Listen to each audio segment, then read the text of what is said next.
Let's go.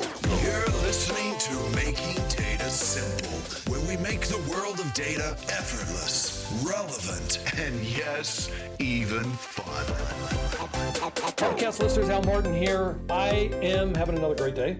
And with this day, I've got a spectacular guest, as I always do. It's Deepti Srivastava, who is the founder of Snow Leopard, founder and CEO of Snow Leopard.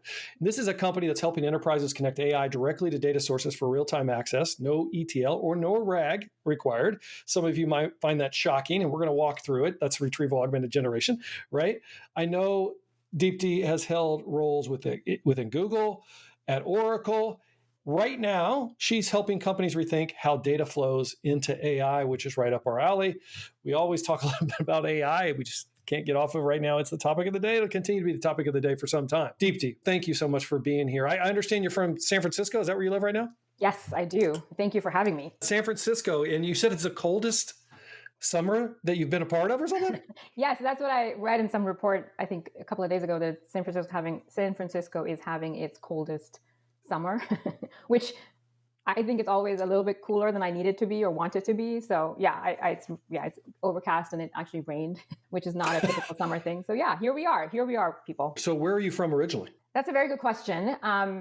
I think I'm from San Francisco originally at this point because it's the longest I've lived in a particular place. But that's fair. The spiel is that I've lived in 10 different cities, initially raised in India, then moved to England, UK, and then moved to the East Coast, Carnegie Mellon, for my grad school, and then moved, as you do when you were in tech, moved to San Francisco because the Wild West was calling me, and I've stayed ever since. Frankly, my friends and family make fun of me because there is no more landmass to go, right? Like it's just after the Pacific Ocean. So like, when did you go to the Wild West? How long have you been in San Francisco? I think I'm coming up on 20. Wow. Okay. So you have been there. Yeah, 19 years. Yes. I have 19 years. I have lived here. I have actually lived here. I'm not a new San Francisco transplant anymore. So you must love San Francisco then. I mean, to stay there, even during the cold summers. Even during COVID and even during the cold summers, yes. I actually love San Francisco. Haters will hate, but I haven't found a place. And I've lived in London. I've lived in Manchester in England. I've visited a bunch of cities. I've lived in a few metropolitan cities in India too. So Delhi. What's your favorite? Outside of San Francisco. Because I know you're going to say that question. Yes. Yes. London.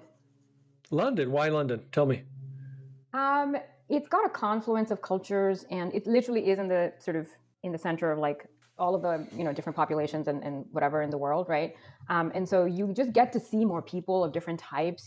The food is really good. The weather is so, but everything else about it, like I really like that sort of diversity and like the ability to walk everywhere. And I mean, we recently visited Barcelona, and Barcelona is an amazing city too, but London will always have my heart. All right, fair enough. I got you. San Francisco, London, and Delhi is the way I think San about Francisco, it. London, and Delhi. Okay. Yeah, whatever that says about me, I don't know. No, well, I think that's great. Look, I'm a fan of San Francisco. I don't know why anybody would not be a fan. I think the food is fantastic, for one. Mm-hmm. Early in my career, I spent a lot of time there because there was a lot of startups that I'd worked with, and I was a coder at the time, and I helped come into these startups and code, believe it or not.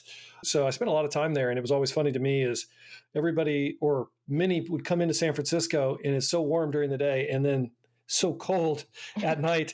The sweatshirt shops did a great business. Fantastic business. So the first time I saw that, we went to Golden Gate Bridge, as everybody does, and there were these people. It was sort of 3:00, like you're saying. Like we got there around noon, and we're walking around, whatever. And then around 3:00, I see all these people like show up with these sweatshirts, like a sweatshirt shop situation, like makeshift. Yeah. And then as the sun set and the fog rolled in, like it was cold, and guess what?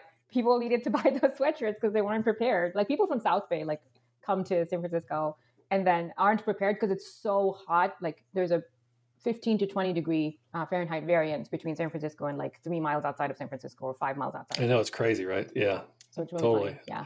That's why up in Napa, that makes Napa great for growing grapes because of the way the environment is, or the temperature variation is. Yeah. Well, you do not look like you'd be old enough to be at one place for 20 years. So you're very kind. you've got that going. And your listeners can't verify because like in the States, so whatever. Oh, they're going to look you up now. They're going to say, wait a second, who's Deepti Srivastava? We got to check it out. Anyway, we just continued our conversation before we jumped on the recording. Please introduce yourself. So I've been in enterprise data infrastructure and platform building for over 2 decades at this point. I started in India. I grew up. We're in different parts of the country, and then I moved to England for undergrad.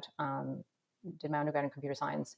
Back in the day, where I did a minor in AI, funnily enough, and it was sort of very interesting. We had to watch this clip of this movie called 2001: A Space Odyssey. It had this AI called Hal, and Hal was this like breaking the Turing test basically, and like can machines think really was the question. And at the time I was like, you know what, AI seems too far fetched. I'm going to go into something that I can actually contribute to, which is distributed systems, and that brought me to grad school at Carnegie Mellon in Pittsburgh. And me and my cohort, I feel sort of both humbled and proud to say this, but we were researching grid computing and distributed fault tolerant systems and high availability at the time. And so I feel like me and my cohort built what is now cloud and sort of cloud computing. But this is back in the day. And then, as I was telling you, while I was doing research, a couple of things. One was like, I really wanted to apply what I was learning to real life, because I got into technology because of the sort of tremendous impact it can have on people's lives, right? When applied correctly, it's game changing. And I saw that both in India and in England, like when cell phones came about, you just skip over the let's get the landline connection phase completely. And like there are street vendors that can sort of talk to other friends through mobile phones to figure out what the market rate of like tomatoes is. Tomatoes is a perishable product, so you have to sell it. You can't just like wait for the best bid. So that enabled a whole set of people to actually get fair market rate by like just collaborating and connecting with other people, right? So it's just a small side note on technology and its impact on people. And that's sort of what I got into technology for. So I wanted to move out of research and actually apply what we were doing in sort of university settings. So went to Oracle as a distributed systems engineer. I worked in the Oracle database kernel. DB2 from IBM was the other competitor situation at the time. Yes, I like it. Okay. Coupling facilities, if you remember what that is, were like sort of distributed locking in IBM DB2 machines. And I was part of the distributed lock manager team. My job was to make sure that the Oracle rack instance was up and running all the time. That brought me to Google to build and run this product called Spanner, which is a globally distributed transactional database. And I was its founding PM, first internally and then taking it externally on Google Cloud. That was the rest of my journey. So switched from pure engineering to sort of product management. And from there, I went to this company called Observable, which was higher up in the stack. It's a BI data analytics, data visualization tool. I was head of product, and my job was to figure out how to make this into from a 0 to 1 like sort of product, right? Like commercialize it. As I said, like I've seen data being used across transformations, digital transformations, from like single host databases to globally distributed databases to individual silos to like mobile technologies, et cetera. And that's kind of what brought me to breakthroughs of Gen AI. I was like, oh, this is not my mother's AI. This is not my AI. This is a platform shift. And let me see what's going on. Of course. Let me say this one thing. I do think world travel is beneficial in so many ways. The predominant way I would say is learning. I do a lot of world travel and you get to learn a lot. And from a technology shift standpoint, which is interesting to me, you learn a lot about technologies going to different countries. You kind of alluded to it before. Back in the day, you would think that like the US would always lead innovation. And in most cases we do, but like you made a good reference. I remember going to India of all places. Yeah. And their telephony and their phones, it was amazing at the time. Yeah, they leapfrogged in technology and innovation. Yeah, because, I mean, you think about it, because why would that happen? Because when, our landlines were so good that we didn't need to move that fast. You go over there and go, oh, the art of the possible. I mean, it's no different than, everybody was paying by Apple Pay and stuff like that long before the US was. I'd go to another country and they'd be coming to my table with the receipt. Now they do that everywhere. But at the time I was like, they don't even do that in the US. Anyway, it's just the way innovation travels. Yeah. That's very true. Again, when I went to Europe, like they had the chip system before we did in the US. And I was like, oh, so I don't need to go and like get what is this? And then you go to India again, because necessity is the mother of invention in a lot of cases, or the art of the possible. Like the Tap Pay and Google Pay and UPI and all those things were like ubiquitous there, like years before they were ubiquitous here. They're still not ubiquitous here, I would say. But that was just eye-opening. There are like street hawkers in other countries that will take Venmo. I am not like, it just like, really, I'm not kidding. Like it was just the most, somebody showed us a balloon and was like, yeah, you can Venmo me. I'm like, what? All right. So you decided to start your own company. That's right. Right? Why would you do that? You were part of Google. You've got this safety net, and now you're just going to venture off and start your own company? That's right. That's the right way to put it too. So I really am not one of those people that was like, hey, I'm going to start a company for the sake of starting a company. Like, I'm really not interested in sort of the bro culture. I'm in San Francisco, therefore I must start a company and become a founder. Like, I was actually like, I can have a lot more, and I did. I have a lot more impact working on Spanner and Oracle before that. Those are all billion user plus companies. And what we were doing, what I was doing, what our team was doing really had tremendous impact. And so I think one question is, once you've done that, like, where do you go, right? Because everything else seems, even with Observable, like building a company I joined Observable during COVID, so 2020 to 2022. Which was a very interesting time to be in a startup. You know, I loved working with the team. I loved working with the CEO, et cetera. But then infrastructure is my first love. And so I was like, okay, this is cool, but I really want to go back to infrastructure because I feel like the most impact you can have is the lower down the stack you are. And the second thing, I was actually like burnt out after being at Oracle, Google, Observable, and building helping build a company, or at least a product and go to market. During COVID, I was kind of burnt out. I have at the time, a 3-year-old. And I was like, oh, what else? Like, let me just take a break and see what else is out there. And that's when sort of ChatGPT's first version came out, and it, like, in Stable Diffusion, the visual models, like that stuff came out. And I was like, oh, I just started playing with it because the first time I had time to just explore instead of, focus on whatever I was building. And so I started looking at that, and I'm like, as I said, like, oh, this is not the AI I had learned. This is no longer sort of build a natural language parse tree and like, figure out if you can break the Turing test or not. This is like beyond. And so just initially, it was just out of curiosity. I was like, hey, I have friends, again, that are enterprise people. And so I went and spoke to a CRM VP, head of platform for a CRM company. And I was like, hey, what are you using this for? I spoke to some fintech SaaS companies. Later on, I went and spoke to folks at Goldman Sachs and things like that. And they were all like, this is 23. So they were like, yeah, this seems interesting. We're trying to adopt it. But there's a couple of problems here. One, AI engineers or researchers aren't systems builders and platform builders, right? So the whole thought process around how do you put some new technology into a existing unique ecosystem is sort of a skill. And like, you have to learn it. And you can learn it by trial and error, but that takes time.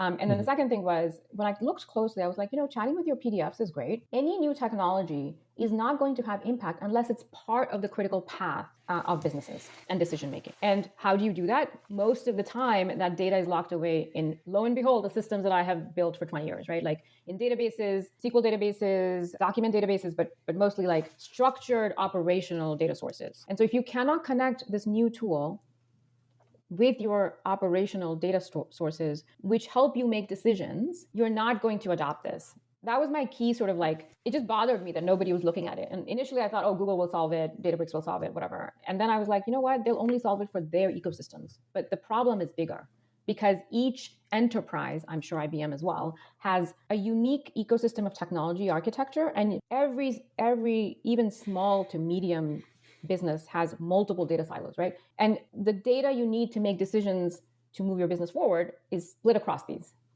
And so until you can like really get that data into your AI applications, into your AI systems, agents, I mean, I feel very strongly you can't really adopt the technology. So is this essentially the story and the problem that you're looking to solve behind Snow Leopard? I presume it is. Yes. Initially, well, there's also the data privacy problem that I think is interesting as well. But that's sort of when I got like really sort of like, why isn't anybody doing this? Everybody started talking about the $1 trillion AI market. And I'm like, how is that going to happen if you can't connect to your data sources? Like, it's not feasible, right? Unless I'm completely crazy and wrong. And maybe I am, I don't know. But but that's how I was like, oh, I was compelled to look at this problem and try and solve it. And that's sort of the engendering of Snow Leopard. So tell me a little bit about Snow Leopard, on how we're talking about natively querying live data at runtime. I think you probably got everybody's eyebrows up when you talk about no ETL. That's understandable. But then when you combine that with no RAG implementation, then it's like, wait a second, now how's Deepti doing this? What is your point of view there? Yes. So two things, if you allow me and your audience allows me to like build a story here, right? Like, so what we built Spanner, which is arguably, and I will argue, arguably the best scalable data, like transactional data system in the world, database in the world. And when we built it, we were like, yes, this is it. As long as all your data lives here, you're golden. But the reality is, everybody's data does not live in one system. So no matter how beautiful, intelligent, smart, lovable your system is, there's always going to be a data seller out there, right? That's like point number one. The way people solved it in the last 10 years was with the advent of scalable data warehouses, right? You just dump all your data into a warehouse, and then you query the warehouse and you transform it. And that's great for the purpose for which it was built, which is historical trend analysis, like some kind of like, prediction and analysis systems by combining a bunch of data sources, right? Mm-hmm. But when you're trying to make real-time decisions, you can't rely on stale data. When you're trying to make accurate decisions, you cannot rely on transformed data. So that's why ETL and pipelines aren't going to cut it when you want to do things like, let me give you an example. So if I need to answer the question, does Al have a criminal record or not? Oh boy. That's I do yes not, by the way, I do not. Yes. That's a yes or no question, right? That's a go fetch Al Martin, like look at their history and then say yes or no based on that. Mm-hmm. LLMs, Gen AI systems are ultimately summarization, classification, prediction systems, like next word prediction systems, ultimately, right? So they're not designed to give you like accurate answers. Secondarily, when you transform data, either by ETLing it into a lake, house, ocean situation, or by putting it into a vector store for RAG, you have changed the fundamental structure of the data. This is really important, right? Like when you ETL, the T part is transformation, which means it's not fresh. So if something happened in the gap between you getting it out of your source of truth system and into your lake house, ocean situation, you're going to miss that data, which means you cannot make accurate decisions. In the RAG case, you are taking data and destroying its structure and putting it in a vector embedding space. So again, Al Martin with one L, Al Martin with two L's, Martin with I and E all actually end up being, in most cases, in the same chunk, which means, again, you have lost both accuracy in terms of freshness and accuracy in terms of like precision. So in that case, for, when we're talking about business decisions, we're saying, do I need to replenish inventory? Can I hire this person or not? Can I, where do I need to increase inventory and where do I need to reduce it? These kinds of questions need real-time live information from various data sources. They cannot be built in a way that supports a Gen AI based operational use case. Well, then you got to tell me though, or at least explain to me how Snow Leopard's intelligent data retrieval works real time. I get the ETL, but why are so many people using vector databases then today in a RAG? Vector databases do a great job on helping with summarization, classification, and fetching of unstructured data, mostly static data, because ultimately you're ETLing it out. RAG follows a similar principle to data. Yeah, that's true. Right? But you're ETLing it out and you're putting it in a vector space with the assumption that for most cases, it'll be fine, right? When you're trying to put a pixel together after one pixel to bring an image, that's very different from a precision yes, no, or it's there, it's not there sort of situation, right? Guessing doesn't actually help you. And fuzzy matching logic doesn't work there, right? Precision, that's why we build databases ultimately, because our brains are fuzzy matching systems also, and we needed help with tooling that would give us yes, no, precise answers. So we're taking 40 years, 50 years of that research and we're throwing it out and saying, let's put everything in a fuzzy matching system. Then we complain that the LLM hallucinates. Like if you give it like garbage in, it's going to give garbage out, right? And also if it doesn't know what information to focus on, it's going to make up stuff, just like humans. So my spicy take number 3, if you take spicy take number 1 is no ETL, spicy take number 2 is no RAG. Spicy take number 3 is today's best intelligent systems, human beings, make wrong decisions if you give them the wrong input, the wrong data. So you need to go fetch the data from the right place ad hoc to answer ad hoc questions. But for the remedial section, that being me, how are you really implementing this? Mm-hmm. You're not moving data. You're not using a vector database. I presume you're using some form of live querying. Yes.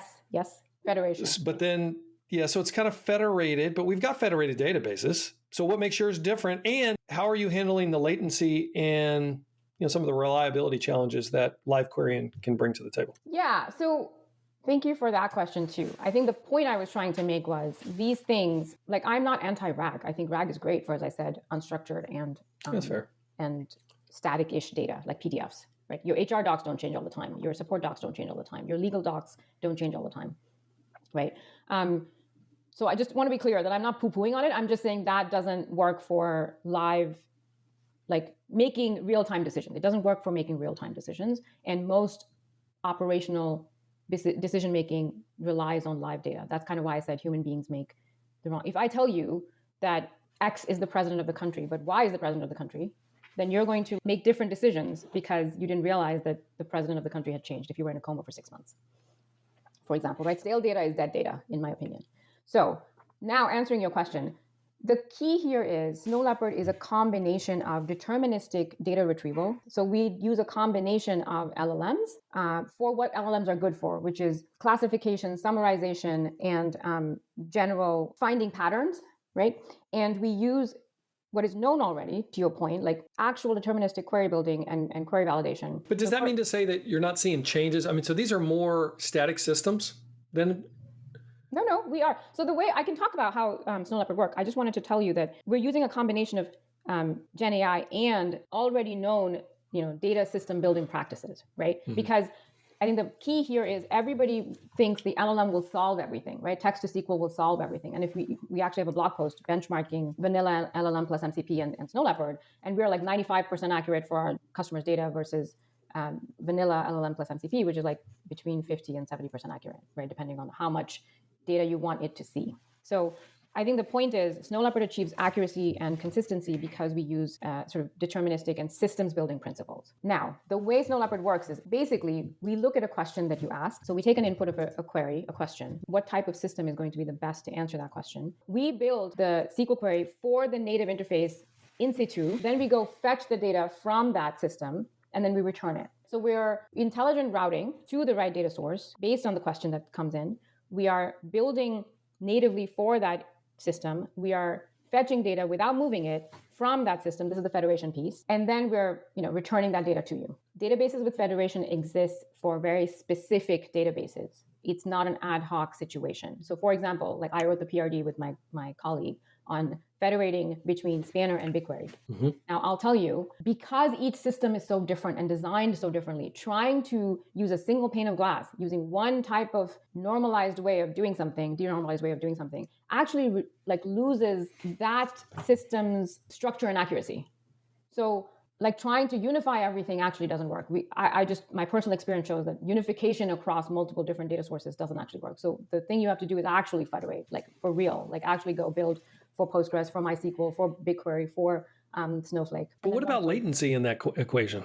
Isn't there latency you got to deal with? Not for federation. Databases are very fast at fetching data, and we are pretty fast at building the SQL. But you got to decide what. I'm not worried about the database, so to speak, but I'm looking at, hey, we got to make a decision. Oh, we're going to Snowflake, we're going to DB2, we're going to Oracle, we got to do this, we got to change this up, we got to rewrite the query. Look, I'm a database guy myself, and when you're dealing with two different databases, that SQL can be, if you write it one way, it can be loosely taken. If you, Postgres database will say, oh, that's fine by me. You give it to another database and they say, we don't even understand what you're saying. That's exactly right, Al. That's I'm so glad you raised this because everybody's like, whatever, it's just SQL and text to SQL will solve it. And exactly, one database SQL is not the same as another database of SQL. So this is why we have to build from scratch for that system. And we do that using a combination of LLMs and our own understanding of how SQL queries should be run, right? For example, windowing functions in one database don't actually translate to windowing functions in another database. And the latency here is more using the LLM, to be honest with you. It's not actually building the query or running the query for sure, because those systems, running the queries, the systems are optimized. So the real latency here is actually in the intelligent routing piece and then the sort of forcing the Gen AI piece to be accurate and not just hallucinate. So we have a bunch of validations and a bunch of query building and checking that, again, in benchmarking, it's like a micro millisecond operation. The real heavy piece in terms of latency is generally using the LLM. What happens if a database schema or even the API changes mid-query? Mid-query databases don't change. You either operate on a V1 version of a schema or a V2 version of a schema. But regardless, the point is, you're right, schemas evolve. And so our job is to make sure that we keep up to when schemas are evolving. So you can use systems like data catalogs. You can actually just use the database itself will notify you when the schema has evolved, right? So we maintain versions of the schema and we can automate that to actually just make sure that we're always operating on the right schema. Vector stores often have, they're becoming more unified in their search interface. Mm-hmm. Does your system require more setup or expertise to run for the user? The idea is we give you an API, then we take care of the rest, right? So we offer an API that's string in and JSON data object out. And ultimately, the aim is that Snow Leopard is best designed for using with AI agents, right? So we have to have a programmatic way of doing this. So essentially, there's an API that's meant to be a developer tool ultimately. So there's an API that you can call, and an agent can call Snow Leopard and get the data out that it needs at the time, right? So the thing we're trying to enable here is in a world of ad hoc needs from data, you should be able to fetch data from ad hoc systems quickly and accurately. Can you give us like a concrete use case? I mean, by example, when would you say, hey, use RAG? That's the best solution. Like you say, you're not against RAG. I mean, it's you're still a fan of it. When would I use RAG? When would I say, hey, now it's time to use Snow Leopard under X, Y, or Z condition? Yeah, I think if you're using PDFs, images, static data, you should use RAG. And if you're using, for example, if you're building a support agent where you need to answer questions like, where's my order? When was it delivered? Like those kinds of things, or where's my order now? Or did my order go through or not? Or where in the system is my order right now? Those kinds of questions, you should use something like Snow Leopard, right? And the question is, do you want to build all of this yourself? Because you can, if you really, really want to. Or do you want to just sort of offload that to another system and then focus on building value for your customers?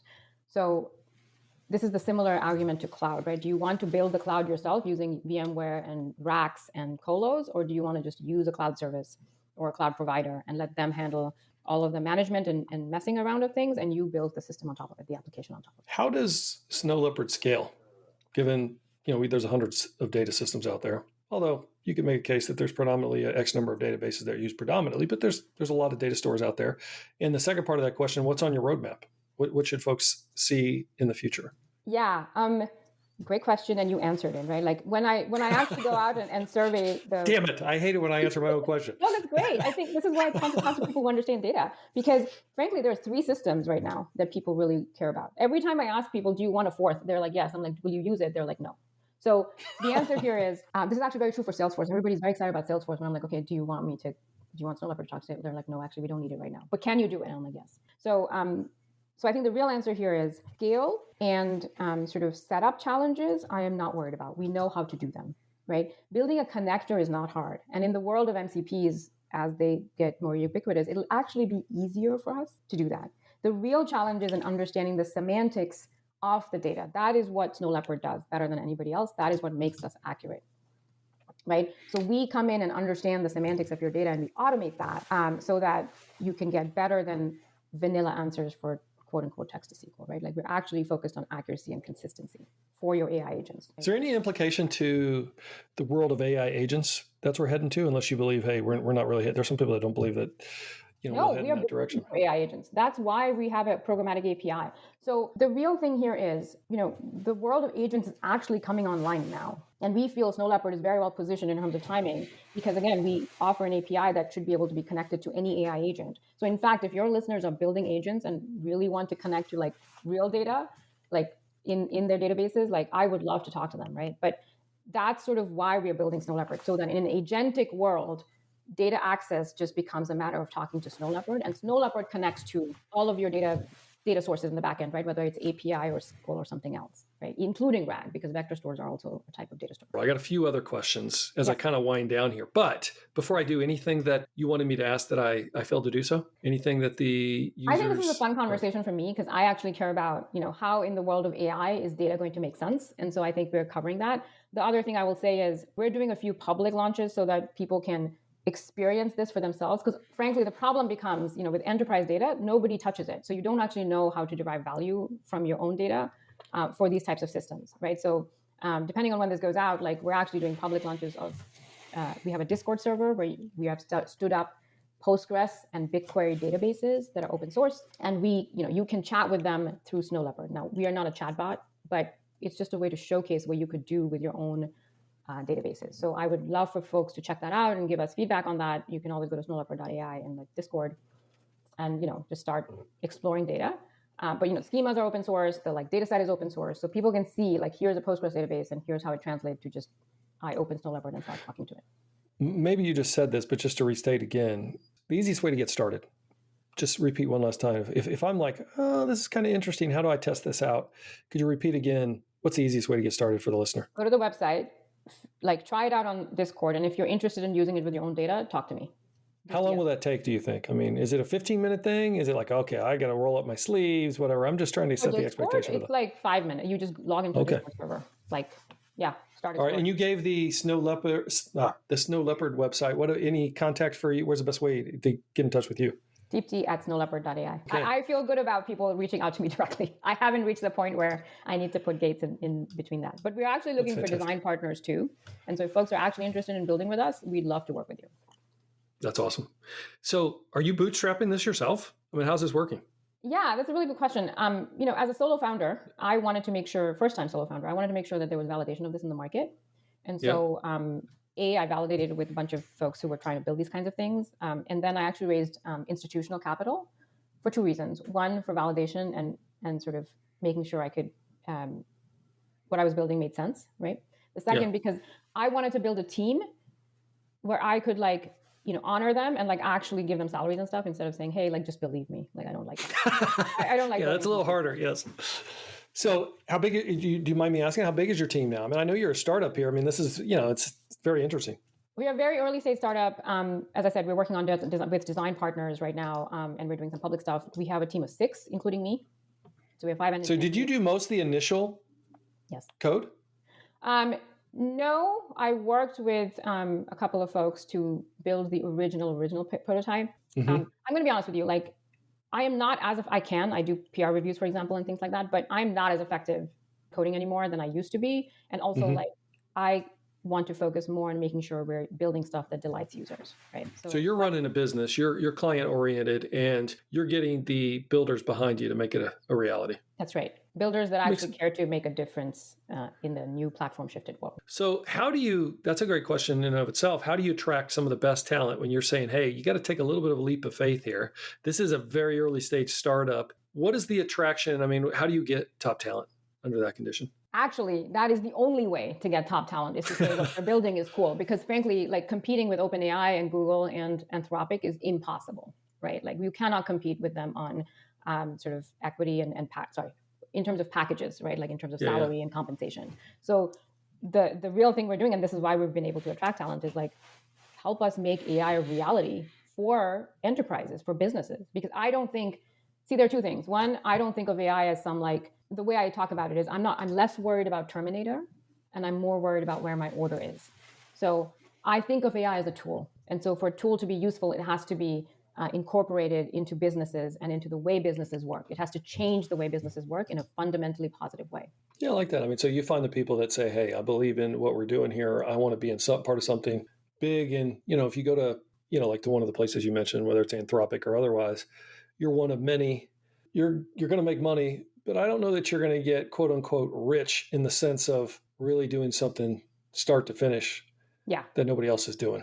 And, I also want to acknowledge, different people are at different points in their life and they have different sort of dimensions that they want to optimize and, more power to them. But if you started earlier with, and then you went and did a startup. And this is why, because I really care about this problem. I really think it should be solved the right way. Frankly, I think the last 10 years, this whole promise of put everything in one place and, this lake house ocean promise, I feel misled people. It's actually really hard for developers to maintain, manage brittle pipelines and things like that. So I really, this time, last time with Spanner and Google Cloud, I feel very privileged to have been part of that cloud platform shift. But this time I want to really do it the right way. I want to not be just a part of it. I want to actually build the solution, whatever that means. Data swamps is what you're referring to. I got you. Let me ask a couple more.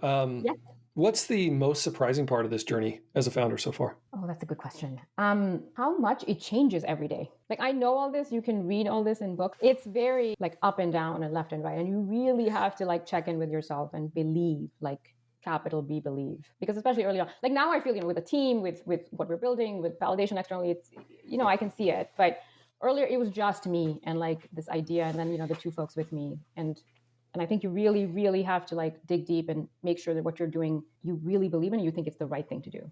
Otherwise, it becomes a really difficult path. How do you know when to stop? Let me explain. I tend to get, what's that? Sunk cost fallacy? No, well, you might want to tell me more about that. What I was talking about is I get ingrained into a problem and I don't know, it could be me, but I just don't stop. I mean, I just I could work all night and I'm I gotta break. I gotta eat.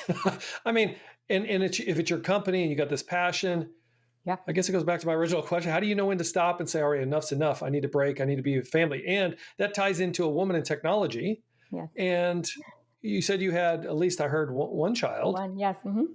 How do you do it? Yeah. So, I'm going to be honest with you. I only work or hang out with my family. That's all I do. I have no hobbies. Somebody else wrote a post that was very similar on this, but my hobby is to think about work, and my other hobby, or my first hobby, is to hang out with my kid and my family, which is very important to me. And when I'm not doing that, I'm thinking about work, because work is more than work to me, right? It's a passion. So that's number one. Number two, I always wanted to build a company that was sustainable, because I think of this as a marathon, not a sprint. And there's much to learn. Like every day, I learn something new. So just being patient. I'm not a patient person, but being patient with myself and like saying it's okay. Sometimes it's not okay, but like saying it's okay, and like making sure that my team and I are both ready and engaged for the long haul is really important to me. So how do I take breaks? I have to drop off my kid. That's a time-bound thing. I cannot do, like, most of the time I don't take meetings then. When he comes home, like, for the 2 hours, I'm going to do dinner. I'm going to do sort of, whatever I need to do with him, play with him, read with him, homework, whatever it is. And like, once he's gone to bed, then I can come back to my laptop. So some of it is just built in, and some of it is understanding if I'm getting burnt out, or like I get a headache or whatever, that I need to get up and walk around, because it's the more important thing. If I really care about Snow Leopard living, then I have to be in a state where I can push it forward. What's the contrarian view? Meaning, what do you believe that's true that nobody else appreciates right now about AI, about what you're doing? Yeah, anything. Thanks for asking that. It's a very pertinent question, especially when you're early in the market or early in the sort of building phase. The one thing is, I do not believe that reasoning will solve it all. I do not believe that AGI will make sure, like, I'm not saying I don't believe in AGI. I just don't think AGI is the sort of end all and be all, and, as I say, Terminator. Like, I actually believe that, as I said, LLMs and AI is a tool. I think it's fundamentally changing the way we live, work, eat already. But do you use it every day? I do. Like for what? I don't know, for everything. I actually use Snow Leopard for our IMDb Discord channel, funnily enough, to answer IMDb questions. So there's a bunch of stuff that is true, like UX will change, UI will change, but humanity is humanity. And I, again, think of technology as a tool. Like, imagine in the 1800s when somebody talked about cell phone, that is 100% voodoo magic. Like 100%, I can call you and I can talk face to face with a video screen, like insanity. Like Jetsons, we have crossed that to some degree, right? Like, so I just think that technology, the difference between magic and technology is whether we understand how to use it or not, right? And understand how it works. And so, like, the light bulb was this magic invention. So to me, AI, the contrarian view is that AI isn't the end all and be all. The other contrarian view is like, you actually need to put an effort to build AI agents, like truly build agents, and that requires you to have real data. Like, that is the entire premise on which Snow Leopard is built, right? Like, whatever it is that we build, the product itself doesn't matter. The fact that you need to be able to connect AI systems to data about your customers, about your finances, about your inventory, about your supply chain, like, those things just don't go away. They need to be brought into the mix for you to be able to realize this world of AI. Fantastic. Who drew you that you rock picture over your right shoulder? My son did. Yeah, that's really, fantastic. I normally have a background, but I didn't. Yeah, he is a real believer in Snow Leopard, let me just say. How old is he again? He has now turned 8, but when I started, he was like, I guess 6.5. Yeah, he's like all in with Snow Leopard. He's like, yes, you can do it. So how do I keep going and take breaks? I have little Post-it notes for me to look at when I feel down. I get some of those as well, by the way. Those are fantastic. My kids all wrote me, like, for my birthday, and I haven't even opened them all yet. They said open them at the right time. You know, different thing. Whenever you feel down, open this one. Whenever it's pretty awesome. It's pretty awesome. There's nothing that beats that, right? Thank you for sharing your story with us today. It was fantastic. You have incredible knowledge. And, a lot of times, or almost every time that I'm working with various startups, venture capitalists, whatever, I often ask, hey, what are you betting on? And they'll say, I'm betting on the founder. So if that's the case, I got to believe that you're going to be ultra successful, because I'd be betting on you too. Though. Thank you. Thank you so much. Thanks for having me. And yeah, it was so fun to talk to you. Thank you so much. Yeah, that's awesome. Very awesome for me. Hey, listeners, as you heard, you know where to reach Snow Leopard. If you could take the time to rate us on Making Data Simple and wherever you're getting your flavor of podcasts. But until next time, we'll see you on the podcast. Thank you for listening. Bye-bye.